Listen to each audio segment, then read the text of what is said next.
Zelenskiy hududiy masalani Putinsiz hal qilib bo'lmasligini aytdi. Eron AQSh kemalari yaqinida harbiy mashg'ulotlar o'tkazadi. Masjidlarda harbiy harakatlar ehtimoli haqida ogohlantirish berildi. Bularning barchasini video davomida to'liq yoritib beramiz. Eng muhim va qiziqarli yangiliklar video davomida.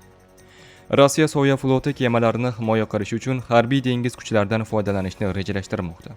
AQSh Hindistondan Rossiya nefti o'rniga Venesuela neftini sotib olishni so'ramoqda. Trampning 2 yoki 4 oy umri qolganmi? Ukraina bo'ylab favqulodda blackout ro'y berdi. Aziz do'stlar, quyida shu haqda videoga like bosing va izohlarda fikrlaringizni yozib qoldiring.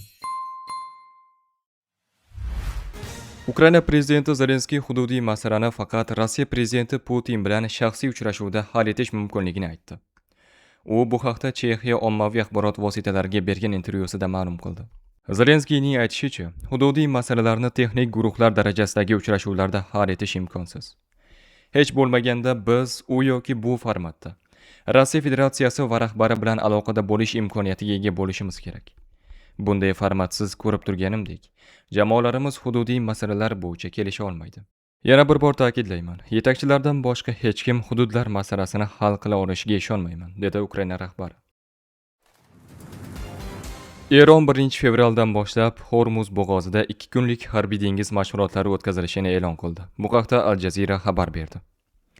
Bu e'lon AQSh o'zining Abraham Lincoln aviatashuvchisi va boshqa harbiy kuchlarini Yaqin Sharqqa joylashtirganidan keyin yangradi. AQSh markaziy qo'mondonligi CENTCOM Eron armiyasini bundan ogohlantirib, AQSh harbiy kemalari ustidan uchish kabi xavfsiz bo'lmagan manyovrlarga, jumladan Eron tezyurar katerlarining AQSh kemalari bilan to'qnashuv darajasida yaqinlashishiga toqat qila olmasligini bildirdi. Ikki davlat o'rtasidagi keskinlik so'nggi haftalarda kuchayib bormoqda. Bunga AQSh prezidenti Trampning Eronda hukumatga qarshi namoyishlar bostirilgani hamda Eron yadroviy dasturini cheklash masalasi sababli mamlakatga hujum qilish bilan bir necha bor tahdid qilgani sabab bo'lmoqda.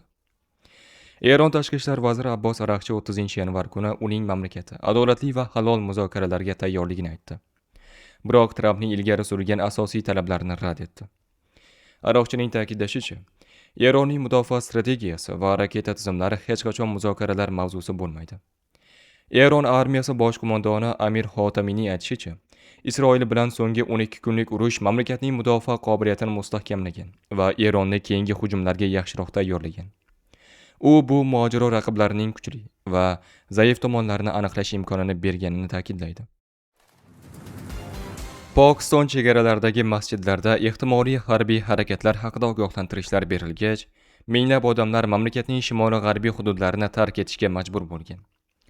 Ushbu holat Pokiston va Afg'oniston chegarasida uzoq vaqtdan beri davom etib kelayotgan keskinliklar fonida yuz bermoqda. Bu haqda 31-yanvar kuni Arab News Pokiston xabar berdi. Qayd etilishicha, Afg'oniston bilan chegaradosh Xayber Paxtunxva viloyatining Tirax vodiysi aholisi kuchli qor yog'ishi va qahraton sovuqqa qaramay, ehtimoliy janglardan qochish maqsadida uy joylarini tark etgan.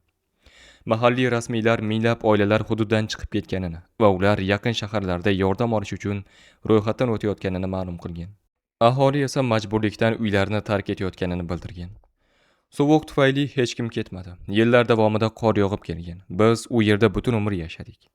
Odamlar masjidlardagi e'lonlar sabab ketdi, dedi Baraga yo'l olganlardan biri. Tirax vodiysi uzoq yillardan buyon xavfsizlik jihatidan nozik hudud hisoblanadi. Mazkur mintaqa Pokiston xavfsizlik kuchlariga hujumlar uyushtirib kelayotgan Tehrik-e-Tolibon Pokiston jangari guruhi tayanch nuqtalaridan biri sifatida tilga olinadi. Rossiya Soya floti kemalarini himoya qilish uchun harbiy dengiz kuchlaridan foydalanishni rejalashtirmoqda. The Insider. Bu haqda Rossiya prezidenti huzuridagi dengiz kollegiyasi xabar berdi. The Barents Observer'ning aniqlashicha, kollegiyaga prezidentning kemasozlik va dengiz siyosati bo'yicha yordamchisi Nikolay Patrushev rahbarlik qiladi. Dengiz kollegiyasi ma'lumotlariga ko'ra, javob choralariga oid takliflar prezident Putinga taqdim etiladi. Ehtimoliy variantlardan biri sifatida Rossiya harbiy kemalarining sanksiyalar ostidagi kemalarga hamroh bo'lishi ko'zda tutilmoqda. Ommaviy axborot vositalarining ta'kidlashicha, Rossiyaning ayrim harbiy kemalari allaqachon Soya floti kemalariga hamrohlik qilmoqda. Shuningdek, 10-yanvar kuni Shimoliy flotning Severomorsk esminetsi Portugaliya qirg'oqlari yaqinida ikkita yuk kemasiga hamrohlik qilgani aniqlangan. Reuters manbalariga ko'ra, Hindiston Rossiya nefti importini yaqin kelajakda kuniga 1 million barreldan past darajaga, uzoq muddatda esa 500-600 ming barrelgacha qisqartirishni rejalashtirmoqda. AQSh rasmiylari esa Hindistonga Venezuela neftini sotib olishni tiklash imkoniyatini ma'lum qilgan. 2022-yildan beri Hindiston Rossiya neftining eng yirik xaridorlaridan biri bo'lib, so'nggi oylarda import keskin kamaygan. Amerikalik fizioterapevt Adam Jamesning so'zlariga ko'ra, Trampning 2-4 oy umri qolgan. Uning so'zlariga ko'ra, Trampning frontotemporal demensiyasi bor. Bu esa umr ko'rish davomiyligi 7 yildan 12 yilgacha bo'lgan davrni anglatadi. Trampning alomatlari 2016-yilgi saylovlardagi g'alabasidan oldin paydo bo'lgan va prezident jamoasi uning holatini yashirmoqda. 80 yoshli Trampning bir nechta surunkali kasalliklari, jumladan yurak yetishmovchiligi va surunkali buyrak kasalligi bor. Bu esa insult yoki yurak xurujiga olib kelishi mumkin, deydi James. Ommaviy axborot vositalari ma'lumotlariga ko'ra, hozircha Chernigov, Sumy va Jitomir viloyatlarida, Kiyev shahri va Kiyev viloyatida elektr ta'minoti uzilgan. Shuningdek, Ukraina poytaxtida suv, elektr va issiqlik ta'minotida jiddiy uzilishlar qayd etilmoqda. Kiyev shahri meri Vitaliy Klichkoning aytishicha, elektr tarmoqlaridagi kuchlanishning pasayishi sababli poytaxtda metro harakati to'xtatilgan. Rossiya prezidenti Putin xorijiy davlatlar bilan harbiy texnik hamkorlik masalalari bo'yicha komissiya yig'ilishida Rossiya Afrika mamlakatlari bilan bu yo'nalishda hamkorlikni kengaytirish uchun imkoniyatlar mavjudligini ma'lum qildi. Rossiya rahbarining ta'kidlashicha, G'arb bosimiga qaramay Afrika davlatlari Rossiya bilan o'zaro aloqalarni kengaytirishga tayyor. Bu hamkorlik qurol yetkazib berish, ilgari yetkazilgan texnikaga servis xizmati ko'rsatish, litsenziyali ishlab chiqarishni tashkil etish va boshqa yo'nalishlarni ham o'z ichiga oladi.